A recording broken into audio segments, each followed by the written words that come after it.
इस कार्यक्रम के पुण्यार्चक हैं श्री प्रेम प्रकाश जैन, श्रीमती चंद्रकला जैन, श्री प्रदीप, श्रीमती अनीता, अर्चना, विजय, राजीव, बबीता, कुमारी वंदना, सिद्धार्थ, कुमारी आराधना, कुमारी सृष्टि, मानस जैन। जय जिनेंद्र दर्शकों, मैं हूं शेफाली जैन और आप सभी का एक बार फिर स्वागत है मध्य प्रदेश की धर्मनगरी भोपाल के बैरसिया में परवादिराज पर्युषण पर 3 से 12 सितंबर तक आयोजित हुए श्रावक संस्कार शिविर के 17वें एपिसोड में। दर्शकों, परम पूज्य प्रशम मूर्ति मुनि श्री अजित सागर जी महाराज सत्संग के सानिध्य में आयोजित हुए इस कार्यक्रम की पावन श्रृंखला आज हम आपके लिए लेकर आए हैं। महापर्व में 8 सितंबर को मनाए गए उत्तम संयम धर्म के भक्तिमय दृश्य आज हम आपको दिखाएंगे। तो आइए दर्शकों, प्रारंभ करते हैं उत्तम संयम धर्म के मंगलमय दृश्य और श्रवण करते हैं गुरुदेव के शेष प्रवचन। मध्य प्रदेश की धर्म नगरी भोपाल के बैरसिया में दशलक्षण महापर्व पर प्रशम मूर्ति मुनिश्री अजित सागर जी महाराज, एलक श्री दया सागर जी महाराज एवं एलक श्री विवेकानंद सागर जी महाराज के पावन सानिध्य में श्रावक संस्कार शिविर का आयोजन किया गया। 3 सितंबर से आरंभ हुए दशलक्षण पर्व में शिवरार्थियों ने महापर्व के धर्मों को मनाकर एवं उन्हें अपने जीवन में उतारकर आत्मोत्थान किया। महापर्व में 8 सितंबर को उत्तम संयम धर्म मनाया गया, जिसमें साधर्मियों ने अपने जीवन नैया को सुगम और सरल बनाया। इस 10 दिवसीय कार्यक्रम में खास बात यह थी कि प्रतिदिन कार्यक्रम की शुरुआत पूज्य गुरुवर के सानिध्य में प्रभु के जलाभिषेक एवं शांति धारा के साथ की गई।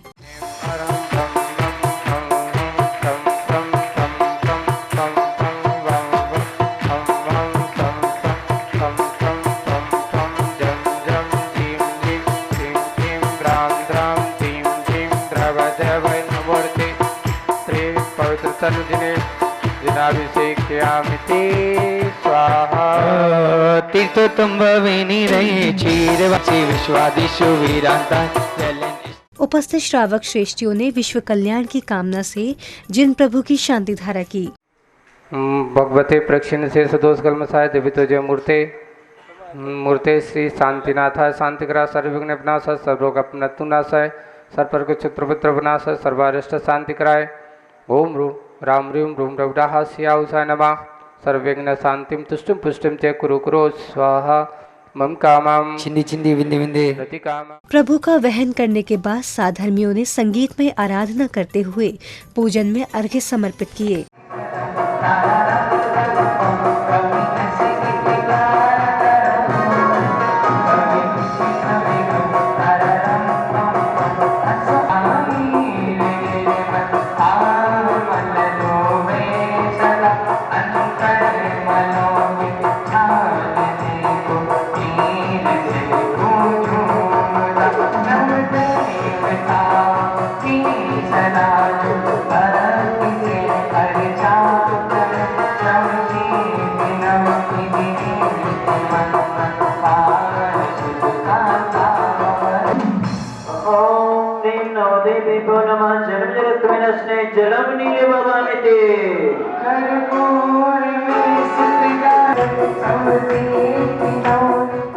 कार्यक्रम की अग्रिम कड़ी का शुभारंभ दीप प्रज्वलन के साथ हुआ। पुण्यशाली श्रावकों ने गुरुवर का पाद प्रक्षालन कर और उन्हें शास्त्र भेंट कर मंगल आशीर्वाद प्राप्त किया।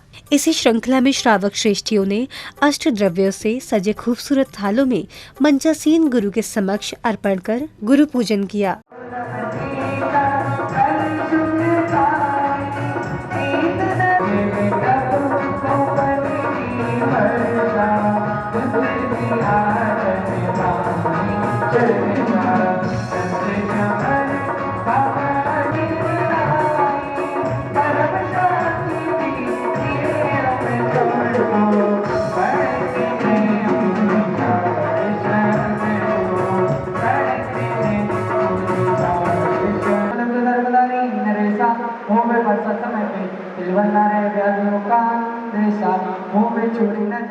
पर्युषण पर्व के मंगल अवसर पर प्रतिदिन बालिकाओं द्वारा जैनाचार्य उमा स्वामी द्वारा रचित जैन ग्रंथ तत्वार्थ सूत्र का वाचन किया गया। इसे तत्वार्थ अधिगम सूत्र तथा मोक्ष शास्त्र भी कहते हैं।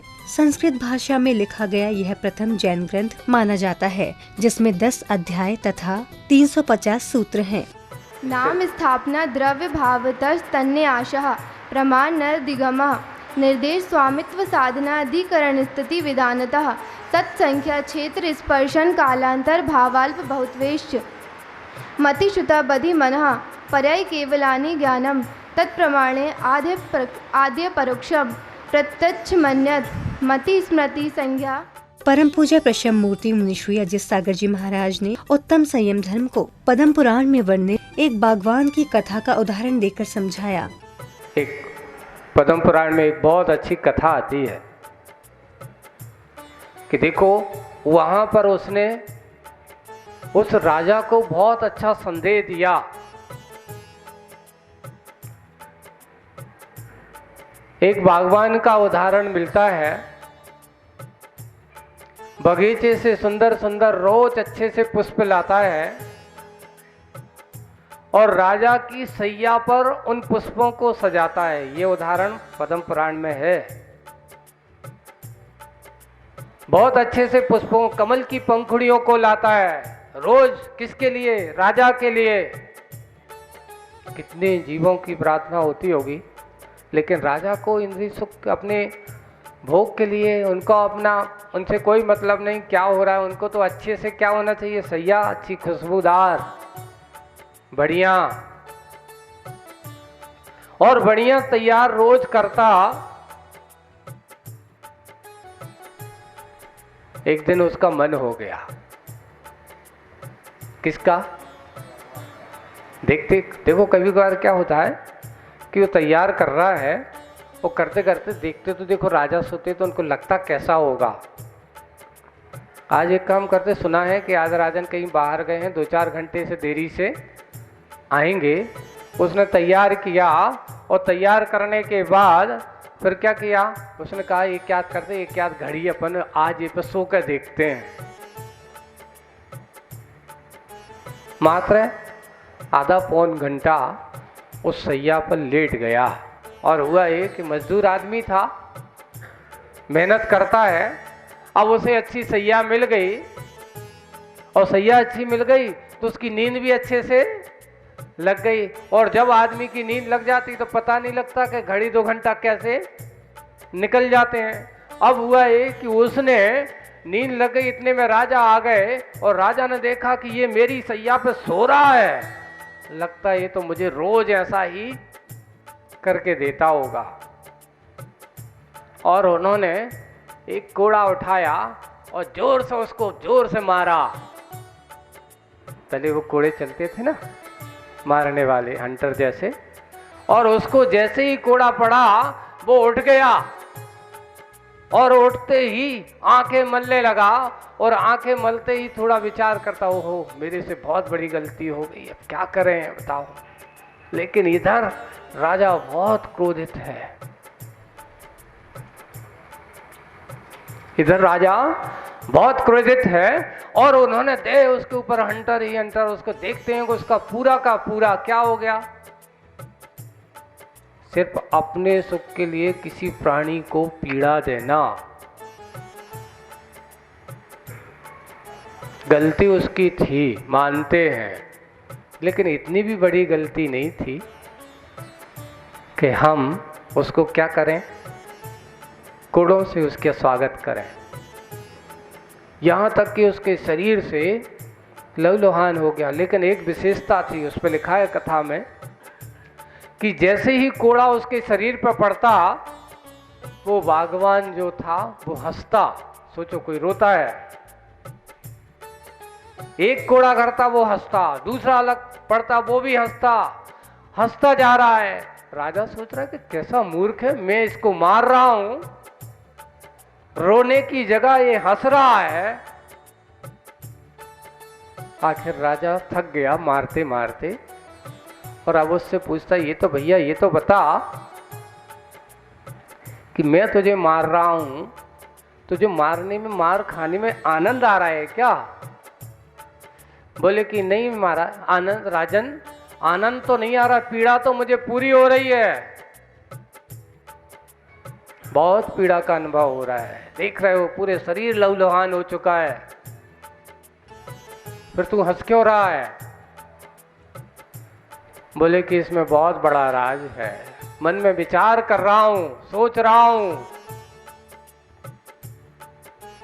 राजन बड़े गंभीर हो जाते, क्या बात है, क्या सोच रहे हो? ऐसी मार खाते हुए भी तू सोच रहा है?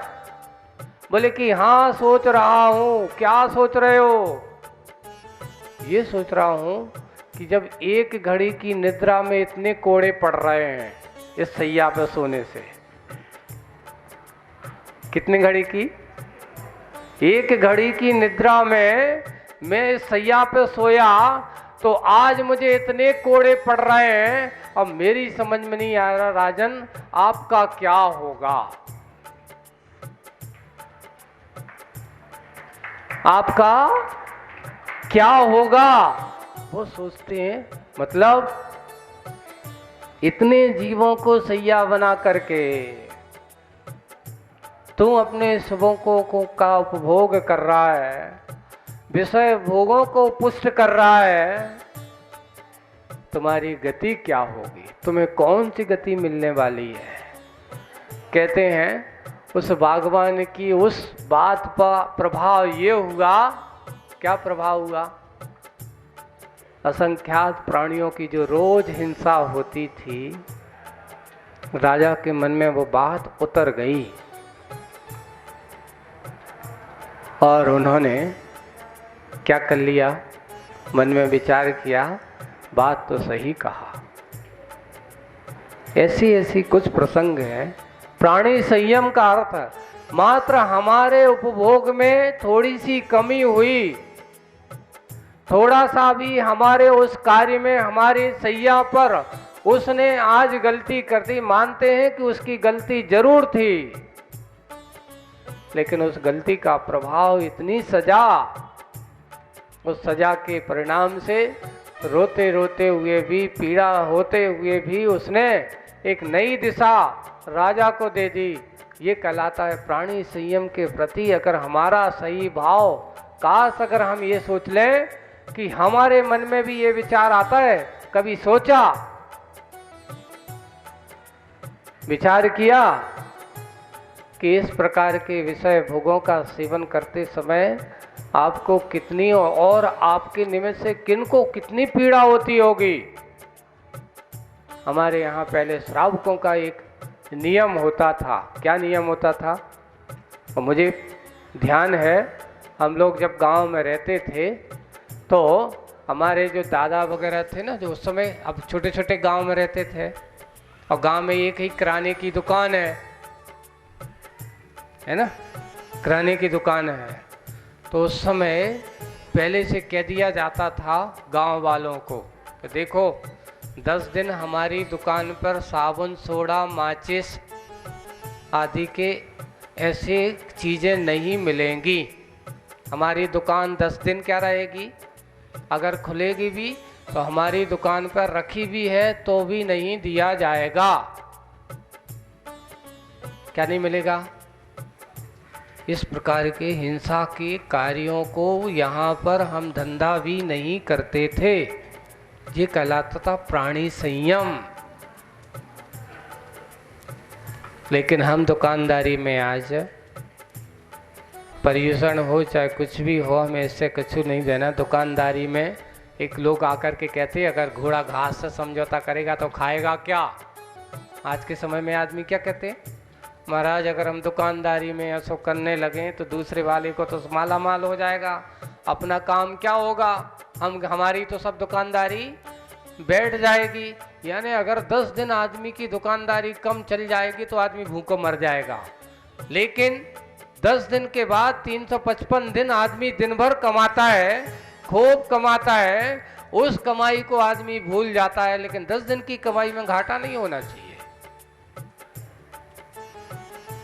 पाप का कार्य अगर बढ़ता हो तो समझ लेना आपके जीवन में संयम का वातावरण कभी नहीं आ सकता। क्या करना चाहिए हमें, कैसे संयम का पालन करना होगा? मात्र बाहर के नहीं, दिखावे से नहीं, ऊपर का नहीं। ऐसे व्रत संयम का पालन, मेरे ये व्रत है, मैंने ये नियम लिया है, मैंने ऐसा किया नहीं।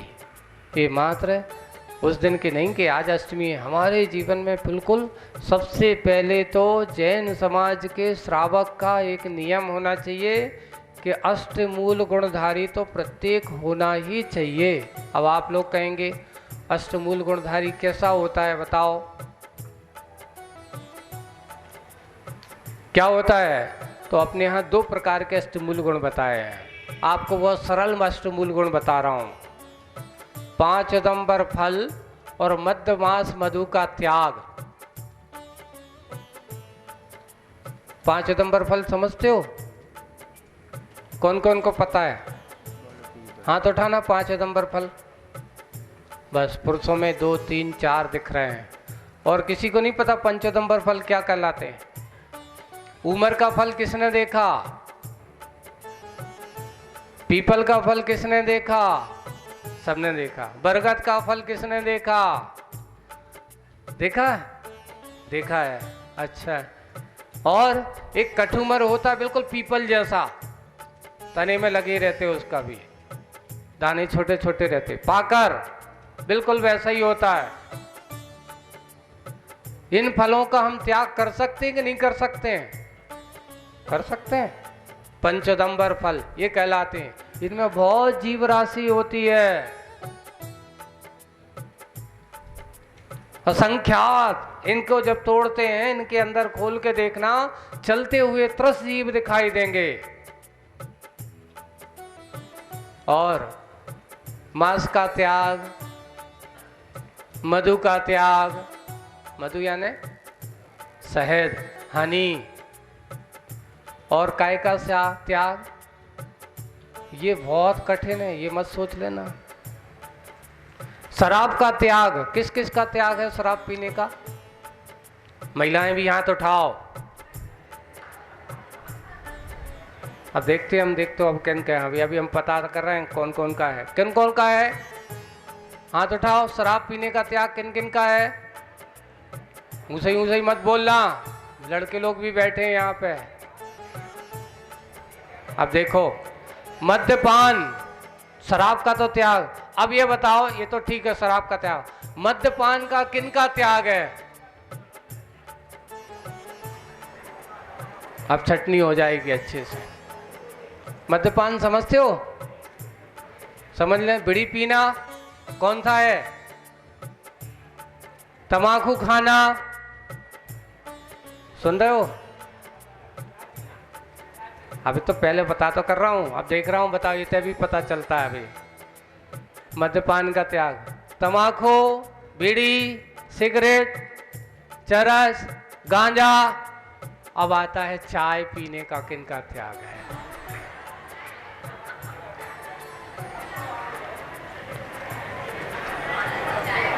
इतने लोगों का है ना। अब बताओ, चाय पीना भी मद्यपान की कोटि में आता है? सुन लेना माताओं अच्छे से, बड़े बड़े व्रत करती हैं, है ना। महाराज हमारे चारे शुद्धि हो गए। मैंने कहा चाय पी के बिना चाय नहीं, वो दिना तो नहीं पीते, बाकी दिना तो पिया थे। दर्शकों, आप अभी देख रहे थे मध्य प्रदेश की धर्मनगरी भोपाल के बैरसिया में दशलक्षण महापर्व पर आयोजित हुए श्रावक संस्कार शिविर के अनुपम दृश्य। महापर्व में 8 सितंबर को उत्तम संयम धर्म मनाया गया, जिसमें परम पूज्य प्रशम मूर्ति मुनि श्री अजित सागर जी महाराज ने शिवरार्थियों को संयम धर्म का मर्म बताया। तो दर्शकों, वक्त तो चला है आपसे विदा लेने का। कल फिर उपस्थित होंगे शिविर की अगली कड़ी के साथ। तब तक के लिए मुझे दीजिए आज्ञा और आप देखते रहिए जिनवाड़ी चैनल। जय श्रीन्द्र। इस कार्यक्रम के पुण्यार्चक थे श्री प्रेम प्रकाश जैन, श्रीमती चंद्रकला जैन, श्री प्रदीप, श्रीमती अनीता, अर्चना, विजय, राजीव, बबीता, कुमारी वंदना, सिद्धार्थ, कुमारी आराधना, कुमारी सृष्टि, मानस जैन।